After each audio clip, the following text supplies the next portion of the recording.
ክቡር አምባሳደር ዶክተር አብርሃም ንጉሴ በኢትዮጵያ እስራኤል አምባሳደር መስመር ላይ ናቸው። ጤና ይስጥልኝ ክቡር አምባሳደር።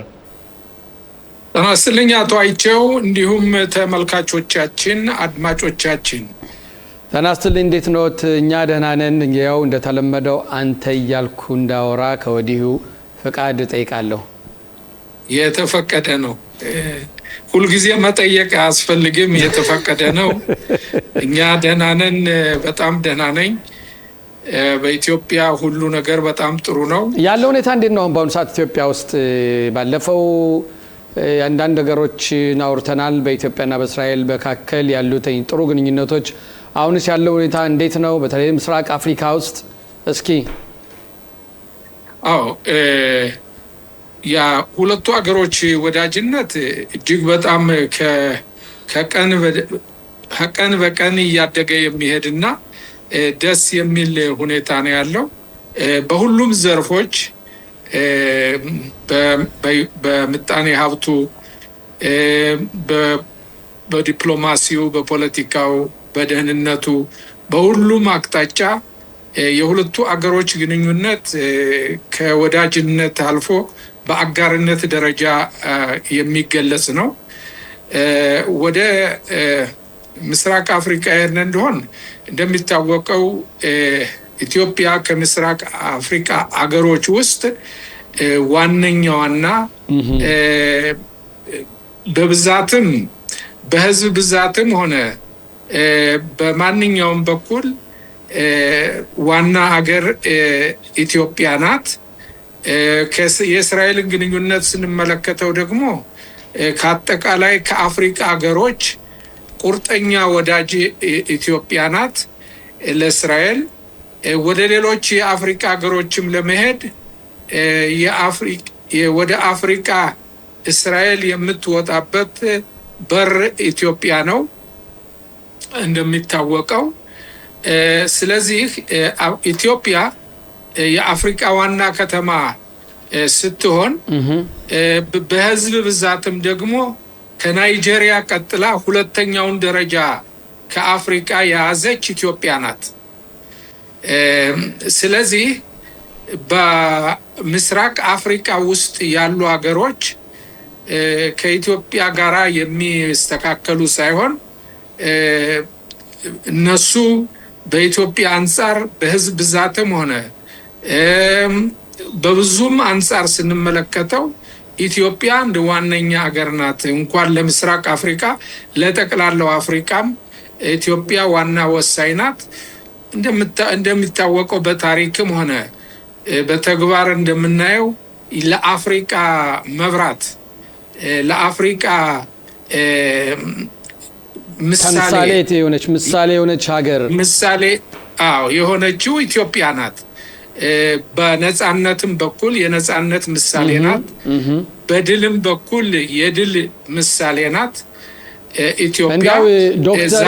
ዶክተር ይህን ካነሳህ ዘንዳ ኢትዮጵያ ያው መቼም በአፍሪካ ውስጥ በሁሉም መስክ ቅድመ የተገኘች ሀገር ነች። በጦርነትም ቢሆን ለመጀመሪያ ጊዜ ነጭን ድል ያደረገ ጥቁር ሕዝብ በተለያዩ ቅድመ ስራዎችም የኢትዮጵያ አየር መንገድን ብንወስድ ከአፍሪካም አልፎ በዓለም ደረጃውን የጠበቀ የአየር መንገድ ኢትዮጵያ ውስጥ መገኘቱ እነኝና ጀግንነቱ ሁሉንም ተምሳሌት የሆነች ሀገር ነች። አፍሪካኖች በኢትዮጵያ እጅግ በጣም የሚኮሩ ናቸው። የአፍሪካ አንድነት ድርጅትም አዲስ አበባ ውስጥ ነው የሚገኘው። አሁን ያሉትኝ አፍሪካኖች መሪዎችም ለኢትዮጵያ የሚገባውን ክብር ይሰጣሉ? አንተ እንዴት ትታዘባለህ? አንተ እንደ ታዛቢ ስትመለከተው? እኔ እንደ ታዛቢነት የምመለከተው በአፍሪካ አንድነት ድርጅትም ሁሉ ለኢትዮጵያ የሚሰጡት ክብር ከፍተኛ ነው። የአፍሪካ መሪዎች ኢትዮጵያ ውስጥ መጥተው ንግግር ሲያደርጉ ለኢትዮጵያ የሚሰጡት ክብር እጅግ በጣም ከፍተኛ ነው። ይሄንም በአፍሪካ መጀመሪያ የአፍሪካ አንድነት ድርጅት ሲቋቋም ግርማዊ ቀዳማዊ ኃይለ ሥላሴ በ1963 ዓመተ ምህረት እንደ ፈረንጆች አቆጣጠር የአፍሪካ አንድነት ድርጅትን በመሪነት ሲያቋቁሙ ይሄ አዳራሹ እስካሁንም ድረስ አለ፣ እንሰበሰብበታለን። ይህ በዚያን ጊዜ ማንኛውም የአፍሪካ መሪ ንግግር በሚያደርግበት ጊዜ የኢትዮጵያን ውለታ፣ የኢትዮጵያን ምሳሌነት ለአፍሪካ ህዝቦች የነጻነት ችቦን የነጻነት የችቦ መብራትን ይዘው ያካሄዱ አፍሪካ የኢትዮጵያ መሪዎች ናቸው። በ1966 እንደ አውሮፓ አቆጣጠር ግርማዊ ቀዳማዊ ኃይለ ሥላሴ ጄኔቫ ላይ ንግግር ሲያደርጉ ለኢትዮጵያ ብቻ አይደለም ንግግሩን ያደረጉት፣ ለአፍሪካ አህጉር በሙሉ በአውሮፓውያን በዛን ጊዜ የቅኝ ግዛት የነበሩ አገሮች ሁሉ ለነሱ ሁሉ ፍትህ እንዲሰጥና ለሰው ልጆች ነጻነት እንዲሰጣቸው ነበር ግርማዊ ቀዳማዊ ኃይለ ሥላሴ ጄኔቫ ላይ ንግግር ያደረጉትና ለዓለም ያስታወቁት። ከዚያም ባሻገር ነጻነት ከወጡ በኋላ የአፍሪካ ሀገሮች የአድዋን ድል ምሳሌ በማድረግ ለካስ ማሸነፍ ይቻላል በሚል አመጽ እየተነሳ በየሀገሩ ነጻነታቸውን ሊጎናጸፉ የቻሉ የአውሮፓን ኢምፔሪያሊዝም ወይም ቅኝ ግዛት ከአፍሪካ ያስወገዱት የኢትዮጵያን ምሳሌነት በመያዝ ነው። ኢትዮጵያን ምሳሌ አርያ በመያዝ ነው። ከዚያ በኋላ ኃይለ ሥላሴ የወሰዱት እርምጃ ምንድን ነው? የሰላም ጥሪ ነበረ ለነዚህ ነፃ ለወጡ ሀገሮችና ኑ በአንድ ላይ ማህበር አቋቁመን ችግራችን እንወያይ፣ ወደ እድገታችንንም እንነጋገር እያሉ ያው የአፍሪካ አንድነት ድርጅት ተቋቋመ። እስከ ዛሬ ድረስ የአፍሪካ አንድነት ድርጅት በአዲስ አበባ በኢትዮጵያ ዋና ከተማ በአዲስ አበባ ላይ ይገኛል። በዚህ ሁኔታ ላይ ማንኛውም መሪ የኢትዮጵያን መልካም ፈቃድ፣ የመልካም አርያነት፣ መልካም ምሳሌነት ይጠቅሳሉ። ለኢትዮጵያም የሚሰጠው ክብር ከፍተኛ ነው። እውነት ነው ዶክተር። በእውነት በዚህ ዙሪያም አንዳንድ ጊዜ እንደው እውነት መናገርም ያስፈልጋል። በተለይ የኢትዮጵያ መሪዎችም ቢሆን ያው ከግርማዊ ንጉስ ኃይለ ሥላሴ ጀምሮ ከዛም ፕሬዚዳንት መንግስቱ ኃይለ ማርያም ከዛም ጠቅላይ ሚኒስትር መለስ ዜናዊ እንዲሁም ሌሎችም አሁንም ያሉትም እስከ ጠቅላይ ሚኒስትር ዶክተር አብይ እንዲሁም ጠቅላይ ሚኒስትር ደሳለኝ በነበሩበት ሰዓትም ይህ የአፍሪካ አንድነት ድርጅት መስሪያ ቤት ከኢትዮጵያ እንዳይለቅ ላደረጉት ጥረት ሁሉ በእውነትም ሊመሰገኑ ይገባል። ምክንያቱም በሰዓቱ ከሊቢያ ጀምረን ግብጽም ብትሆን ራሷ ብዙዎቹ ወደ ሀገራቸው ለመውሰድ ከፍተኛ ጥረት ያደርጉ እንደነበር ታሪክ የሚያስታውሰውና ለኢትዮጵያ ለነበሩ መሪዎችም በእውነት በዚህ አጋጣሚ ሊመሰገኑ ይገባል።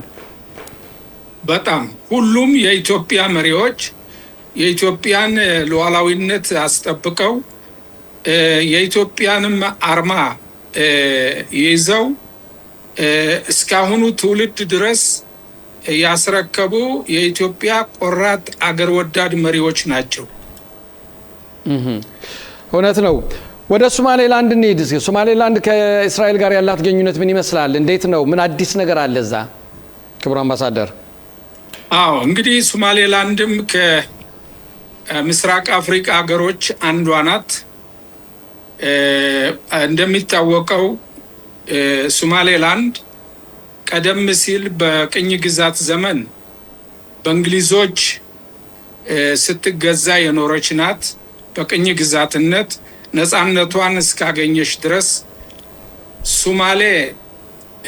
ሶማሌ ለብቻዋ በጣሊያን ነበር የተገዛችው፣ ቅኝ ግዛት የነበረች።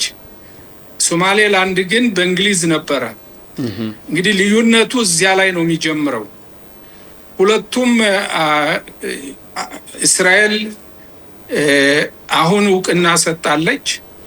እንደሚታወቀው ከ30 ዓመት በላይ ማንም አገር እውቅና ሳይሰጣቸው የራሳቸውን ሉዓላዊነት በማስከበር የራሳቸው ካረንሲ ወይም የገንዘብ በማተም የራሳቸውን ኢኮኖሚ የሚያካሂዱ በዲሞክራሲው በኩል የራሳቸው ፓርላሜንት አቋቁመው በራሳቸው ዲሞክራሲያዊ ምርጫ እያደረጉ የኖሩ የራሳቸው የመከላከያ እና የውስጥ ደህንነት ያላቸው የራሳቸው ዲፕሎማሲ ያላቸው አገር ናት ሶማሌላንድ።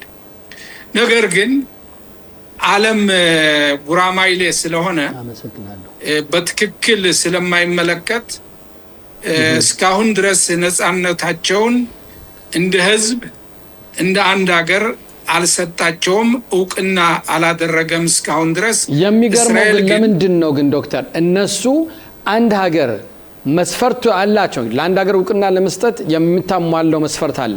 ያን መስፈርት ሁሉ በሚገባ አሟልተው ከ30 ዓመት በላይ ራሳቸውን በራሳቸው እያስተዳደሩ ይገኛሉ። እውቅና ሊሰጡበት ያልቻሉበት ምክንያት ምንድን ነው? ራሱ አፍሪካ አንድነት ድርጅትስ ለነሱ አልሰጠም። ይሄ ከምን የመጣ ነው? እንኳን ሊሰጡ እስራኤል ለምን ሰጠች በማለት እስራኤልን ኮንነዋል። ለመኮነንም ብዙ ጥረት አድርገዋል። ስለዚህ ይሄ ቀደም ብዬ እንደነገርኩት በዓለም ፍትህ የለም።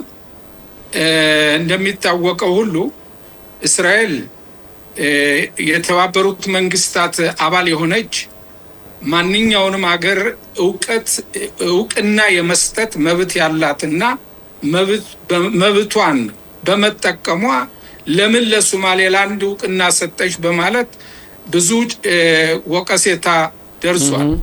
ግን ይሄ ለእስራኤል የተለመደ ስለሆነ ምንም ማድረግ አይቻልም። አሁን ለምሳሌ ኢራን የምታደርገው በጎረቤት ሀገሮቿን የምትጨፈጭፋለች፣ ትዋጋለች። ይሄን እስራኤል ብታደርግ ዓለም እስካሁን ተደባልቆ ነበረ። እስራኤል ለምን ድንበሯን ጠበቀች? ለምን ተከላከለች? ሉዓላዊነቷን ተከላክላ ለምን አስከበረች? በሚል ስንት ወቀሴታና ስንት የጸረ አይሁድ እንቅስቃሴ በአውሮፓ በተለይ የምናየው ሁኔታ ነው። ይሄ ምንን ያሳያል? ዓለም በዓለም ፍትህ እንደሌለና በትክክለኛ የማያዩ በመሆኑ ነው። ስለዚህ በአፍሪካ ውስጥም እንደዚህው ሶማሌላንድ የራሳቸው የሆነ አስተዳደር እያላቸው ከ30 ዓመት በላይ ይሄንን እንቅስቃሴ ማድረጋቸው እየታወቀና ማንኛውንም እንደ ሀገር ክራይቴሪያውን መመሪያውን እንደሚያሟሉ እየታወቀ ብዙ ሁኔታ አለ። እንደሚታወቀው ኢትዮጵያ ከሶማሌላንድ ጋር የሆነ ስምምነት አድርገው ነበረ። ይሄ ኤምኦዩ በፊት ጊዜ በ2024 መሰለኝ ወይም ሜይቢ በ2023 በፈረንጆች አቆጣጠር እንደዚያ መሰለኝ።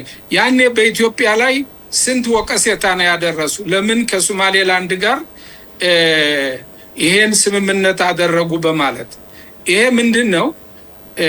በሰው መብት ጣልቃ መግባትና የሰው አንድ ሀገር በራሱ ሕግና ስርዓት የሚመራ ሲሆን የዓለም አቀፍንም ሕግ ደግሞ ጠብቆ የሚሄድ ከሆነ ለምን ወሰናችሁ፣ ለምን ይሄን አደረጋችሁ ብለው የሚገፉ አንዳንድ ሀገሮች አሉ።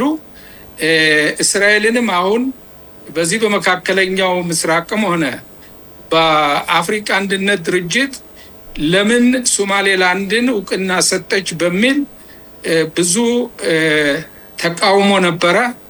በአሁኑ ጊዜ እንኳ ያው እውነቱን ስለተረዱ እየረገበ መጥቷል።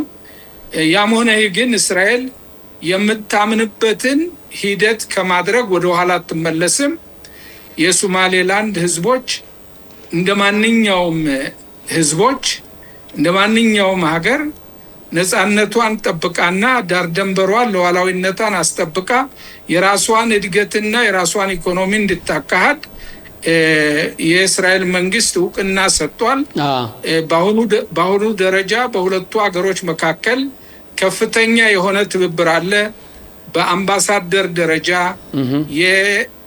የሶማሌላንድ አምባሳደር ወይም ኤምባሲ ኢየሩሳሌም ላይ ተከፍቶ ኢየሩሳሌም ዘላለማዊት የእስራኤል ዋና ከተማ መሆኗን እውቅና ሰጥተው ኤምባሲያቸውን ኢየሩሳሌም ላይ መስርተው እንደዚሁም የእስራኤል ኤምባሲ አምባሳደር ተሹሞ ለሶማሌላንድ በልማቱ በኩል በማንኛውም በኩል ግንኙነቱ በከፍተኛ ደረጃ እየተካሄደ ይገኛል። ለጊዜው ያው የኤምባሲ ጽህፈት ቤት ገና ስላልተከፈተ በሶማሌላንድ የሶማሌላንድን የኮንስላር አገልግሎት ማንኛውም የኛ ኤምባሲ እዚህ አዲስ አበባ የኛ ኤምባሲ አገልግሎት እንሰጣቸዋለን።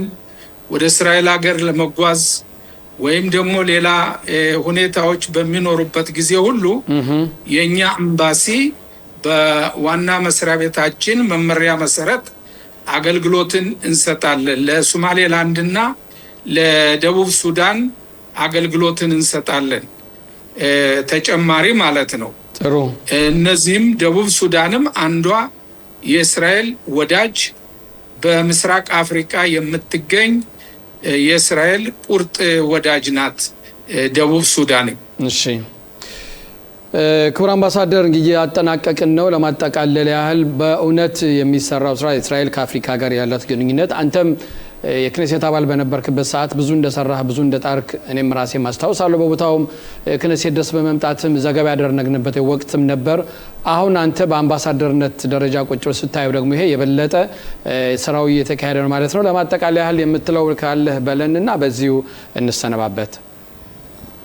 እስራኤልና አፍሪካ የረጅም ጊዜ ወዳጅነት ያላቸው የአፍሪካ አገሮች ከነጻ ከአውሮፓ ቅኝ ግዛት ነጻ በወጡበት ጊዜ አለሁላችሁ ብላ የደረሰችና በልማቱ በማንኛውም በኩል መዋቅሯን በመዘርጋት በኩል የተባበረች እስራኤል ናት።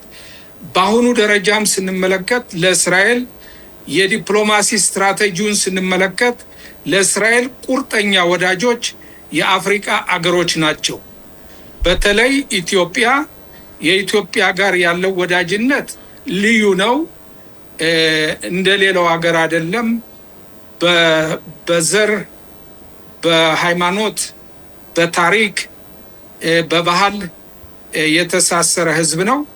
ስለዚህ ይሄ ወዳጅነት አሁን ካለው የበለጠ በየጊዜው እያደገ በምጣኔ ሀብቱ በኢኮኖሚው በኩል በቴክኖሎጂው በኩል እስራኤል ወደ ኢትዮጵያ ፊቷን አዙራለች።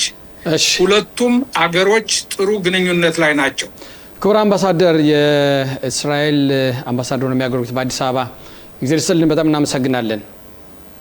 አመሰግናለሁ አቶ አይቸው።